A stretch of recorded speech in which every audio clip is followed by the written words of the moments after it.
Louvor e glória a ti, Senhor, Cristo, palavra de Deus, Cristo, palavra de Deus.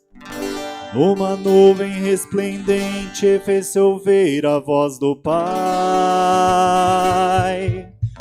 Eis meu filho muito amado, escutai-o todos vós.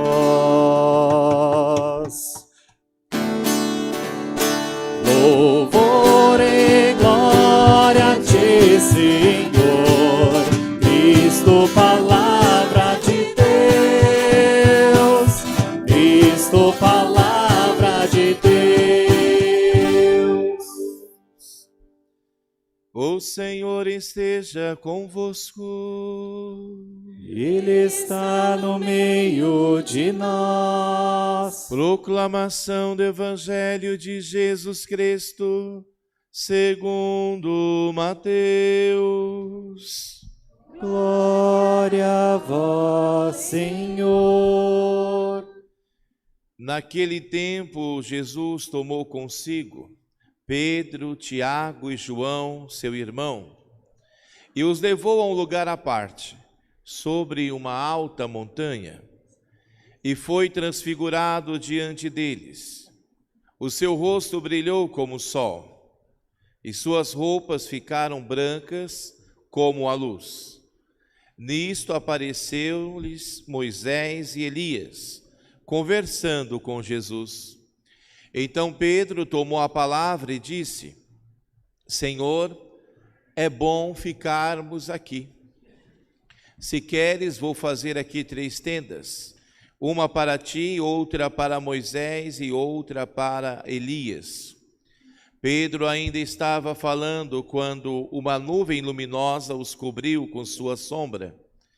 E da nuvem uma voz dizia: Este é o meu filho amado, no qual eu pus todo o meu agrado. Escutai-o. Quando ouviram isto, os discípulos ficaram com muito medo, assustados, e caíram com o rosto em terra. Jesus se aproximou, tocou neles e disse: Levantai-vos e não tenhais medo. Os discípulos ergueram os olhos e não viram mais ninguém, a não ser somente Jesus. Quando desciam da montanha, Jesus ordenou-lhes: Não conteis a ninguém esta visão, até que o Filho do Homem tenha ressuscitado dos mortos. Palavra da salvação. Glória a vós, Senhor. Sobre nós venha, Senhor, a vossa graça. Venha a vossa salvação. Sobre nós venha, Senhor, a vossa graça. Venha a vossa salvação. Amados irmãos e irmãs, que alegria ouvirmos este salmo, esse grande convite a cada um de nós, para nos apresentarmos diante do Senhor nesse tempo favorável, esse tempo santo da Quaresma, pedindo: Senhor, sobre nós venha a tua graça, venha sobre nós a tua salvação. É o que nós pedimos nesse tempo. Então, ao iniciarmos a Santa Quaresma, lá na quarta-feira de cinzas, né, nós fizemos ali alguns propósitos. Fizemos ali o propósito de fazer o nosso jejum. Como que anda o jejum, gente? Ixi, tá feia a coisa, hein? Vamos melhorar isso aí, hein? Quaresma é tempo de fazer jejum. Faz um jejum. Não é o intermitente, não. Não é para emagrecer, mas é para se compadecer e participar da paixão de Cristo na cruz. O jejum nos leva diretamente à experiência do crucificado. Então, jejum. E a abstinência de carne na sexta-feira, como que tá? Sucesso? Razoável? Vamos melhorar isso aí? Vamos melhorar isso aí. E a penitência? Já escolheram alguma penitência? Estão vivendo? Tiraram um pouquinho da internet? Tiraram algum doce? Pararam de fofocar? Fizeram o jejum da língua ali? Qual foi o propósito que você fez? O que você tirou nessa quaresma? O que você está fazendo assim como experiência penitencial? Padre, não estou fazendo nada. Então, está na hora. Hoje já é o segundo domingo da quaresma. Então, quem ainda não fez nenhum propósito, faça. E a leitura do Evangelho de Mateus, que eu pedi que vocês lessem lá em domingo passado e na quarta-feira de cinza. Já começaram a leitura do Evangelho de Mateus? Ixi, fiquei no vácuo. Dá tempo ainda, viu, gente? O Evangelho é curto. Um capítulo por dia. Então são gestos que a própria Quaresma vai pedindo que a gente faça. E é claro, nos preparemos para uma boa confissão. Procuremos o sacerdote. Dobremos o nosso orgulho, a nossa vaidade. Às vezes os irmãos vão passando ali 1 ano, 2 anos, 3 anos, 10 anos, 20 anos. Saia do teu orgulho e se submeta à divina misericórdia. Procura o sacerdote para a confissão nesse tempo, que é propício para receber a graça de Deus. E assim você vai estar obedecendo esta palavra do Salmo de hoje. Sobre nós venha, Senhor, a vossa graça, venha a nossa salvação. Assim diz o Salmo 32 que acabamos de rezar. É o Senhor que pousa sobre nós o seu olhar, nós que nele esperamos. Vocês esperam em Deus? Sim ou não? Sim. Então, se você espera em Deus, é sobre você, é sobre mim, que o olhar de Deus está. E assim diz o Salmo: Ele é o nosso auxílio e proteção, nele nós esperamos confiantes. Nós que esperamos do Senhor temos essa certeza, o olhar de Deus está sobre nós. A experiência da transfiguração de Jesus, que acabamos de ouvir a narração de Mateus, é uma experiência muito profunda, não só para os 3 discípulos, Pedro, Tiago e João, mas para toda a igreja. Então, quando eles subiram ali ao monte bem alto, então Jesus se transfigurou, e assim narra o Evangelho: brilhou o seu rosto como o sol, suas roupas ficaram lúcidas, luminosas, e ali apareceram Moisés e Elias. Moisés representando os mandamentos. Acho que todo mundo conhece Moisés, né? Então, Moisés foi aquele que libertou o povo, fez a primeira Páscoa, o povo ali do Egito para a terra prometida, e no Monte Sinai trouxe as tábuas da lei. Então Elias é o outro que aparece. Elias é o grande profeta, é a grande representação do profetismo. Então os dois estão ao lado de Jesus e estão conversando com Jesus. O que eles estão conversando com Jesus? O Evangelho de Mateus não fala, mas se você for lá no Evangelho de Lucas, capítulo 9, na mesma narração, lá diz que eles estão conversando sobre a paixão que Cristo viverá na cruz. E é interessante porque Moisés e Elias são como que chancelas de Deus para dizer: é este o ungido, é este o escolhido. Pedro, quando vê aquela imagem gloriosa de Jesus ao lado Moisés e Elias, ele até se confunde um pouco. Ele fala assim: é bom ficar aqui e nós queremos construir 3 tendas, uma para ti, outra para Moisés, outra para Elias. O que é a construção dessa tenda? A construção de um santuário. Pedro não entendeu nada, Moisés e Elias estavam ali não para ser o destaque é Jesus, né? E por isso veio a nuvem luminosa. Na Sagrada Escritura, essa nuvem sempre é a representação do Espírito Santo. Lá no Antigo Testamento, no período da libertação do povo, essa nuvem luminosa foi que guiou o povo com sabedoria, né? Essa nuvem luminosa também envolveu Maria, quando ela disse seu sim ao anjo lá, Gabriel, falou: olha, Senhor, eis aqui a serva do Senhor, faça-se em mim segundo a tua palavra. Então essa nuvem luminosa é a representação do próprio Espírito Santo, e nela sai a voz do Pai. Então o Pai, através do Espírito Santo, profere ali a sua vontade. Este é o meu filho amado. Não é Moisés, não é Elias, não. É este aqui, Jesus. Nele eu coloquei todo o meu bem-querer. Escutai-o. E por isso que só ficou Jesus ali, né? E os discípulos ficaram maravilhados com aquilo e ao mesmo tempo aterrorizados pela grandeza, né, da glória de Deus. Quem de nós não ficaríamos aterrorizados, né? Eu acredito que muitos de nós acharíamos o seguinte: morremos, só pode, né? Porque uma nuvem luminosa, uma voz vindo do céu fortemente, então os apóstolos jogaram no chão, né? Porque viram que aquela glória era muito grande, esconderam a sua face da glória de Deus, né? E depois Jesus vai tocar neles e dizer: levantai-vos e não tenhais medo. É o Senhor que nos convida a nos levantarmos das nossas realidades que muitas vezes nos paralisam e caminharmos com Ele.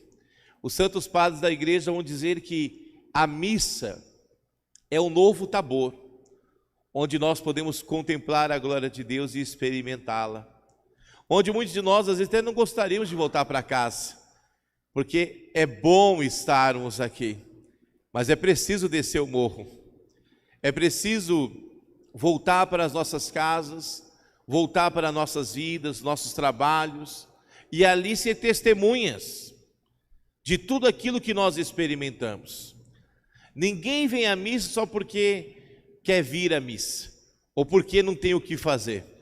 A gente vem à missa porque queremos experiência do céu. Viemos à missa porque queremos a salvação. Todos nós queremos ir para o céu, não queremos? Sim ou não? Sim, queremos ir para o céu. Esse é o nosso desejo.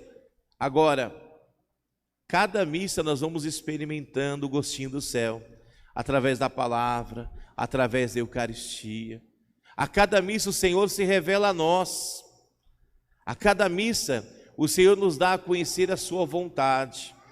Que isso nós possamos testemunhar aos irmãos e irmãs em nossas casas, em nossos trabalhos. Que possamos sair daqui, irmãos, transformados. Vai nos dizer hoje a segunda leitura: Deus nos chama e nos ilumina. Ele nos chama para quê? Para uma vocação de santidade.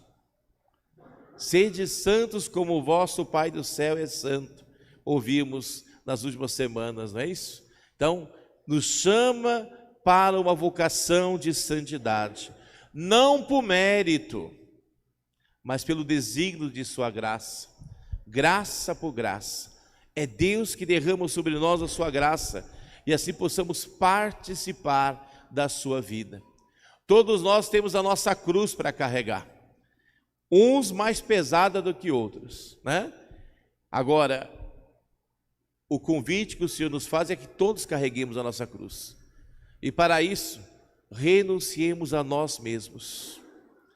Quem não faz a experiência da renúncia, ou seja, a experiência da kenosis, do esvaziamento, não tem forças para carregar a cruz, porque o que nos sustenta na caminhada do Calvário é a graça de Deus. É a graça de Deus que nos faz mais fortes, é a graça de Deus que nos faz participar da vida de Cristo. Nós ouvimos na primeira leitura hoje a vocação de Abrão, ainda não é Abraão, né?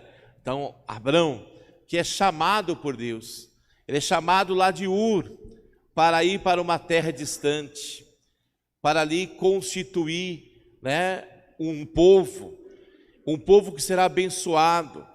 E Deus faz uma promessa: em ti abençoarei todos os povos da terra. E Abrão obedece a Deus. Semana passada nós falávamos sobre obediência, né? Como é importante obedecer a Deus.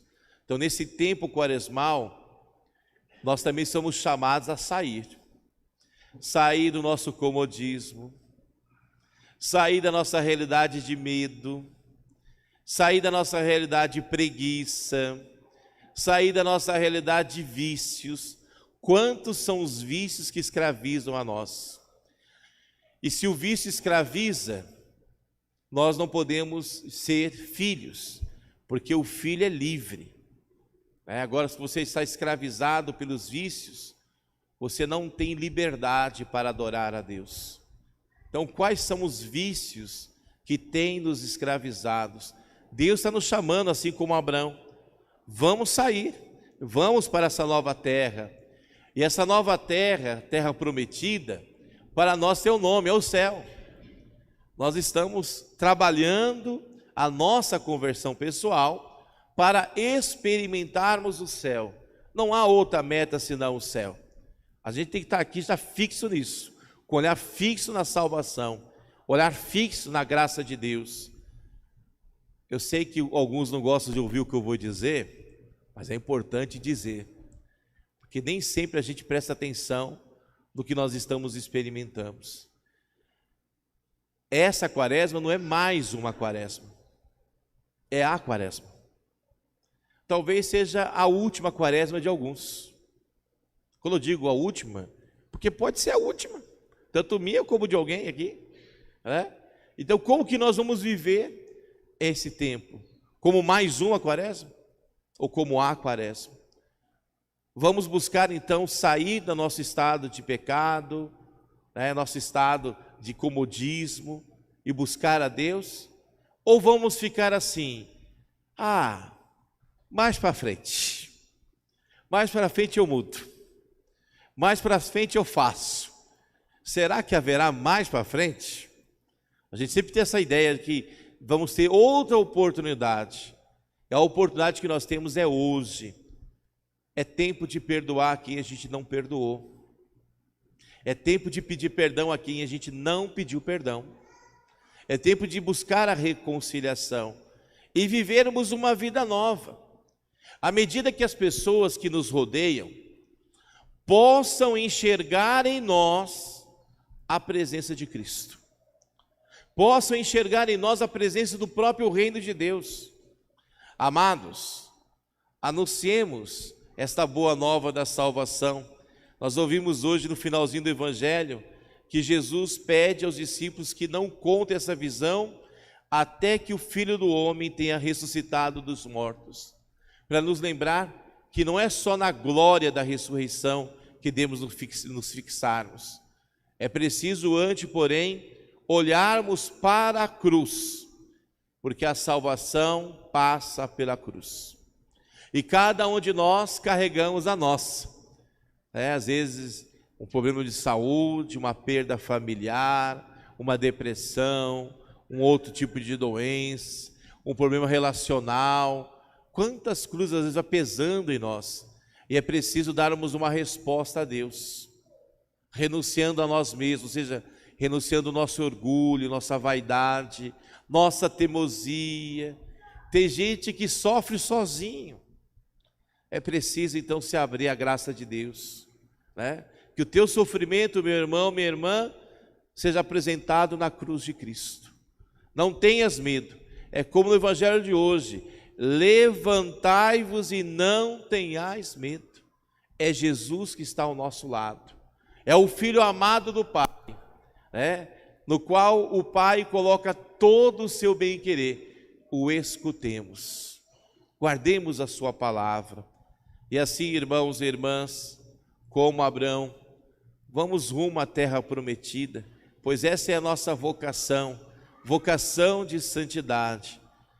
São Paulo vai dizer no finalzinho da leitura: Ele quem? Jesus, não destruiu somente a morte, como também fez brilhar a vida e a imortalidade por meio do seu Evangelho. Então, na morte de Cristo, na cruz, fomos todos regenerados. A nossa morte encontra um sentido novo em Cristo. Nós sabemos que perder alguém nem sempre é fácil. Aliás, na maioria das vezes é muito difícil. Falar de morte é algo também que muitas vezes nos assusta e nos deixa com medo, né? Mas que nós possamos então ter essa certeza, a certeza da ressurreição em Cristo, que a nossa vida seja guardada em Cristo, para que no dia da ressurreição possamos ressurgir com eles gloriosos, na sua glória, que já foi manifestada à igreja através dos apóstolos Pedro, Tiago e João, e que já é manifestada a cada um de nós, a cada Santa Missa, pois não somos alimentados por um pão ou por um vinho apenas, né? É o pão e o vinho lá do padre. Não é o pão e vinho do padre. Não, nós somos alimentados pelo corpo, sangue, alma e divindade de Cristo. A Eucaristia é a presença do céu. Cada comunhão, eu entro em comunhão com Ele. Que a sua vida possa nos santificar a cada dia. E assim, irmãos e irmãs, caminhemos nessa quaresma, rumos à terra prometida, rumo ao céu. Louvado seja nosso Senhor Jesus Cristo. Para sempre seja louvado.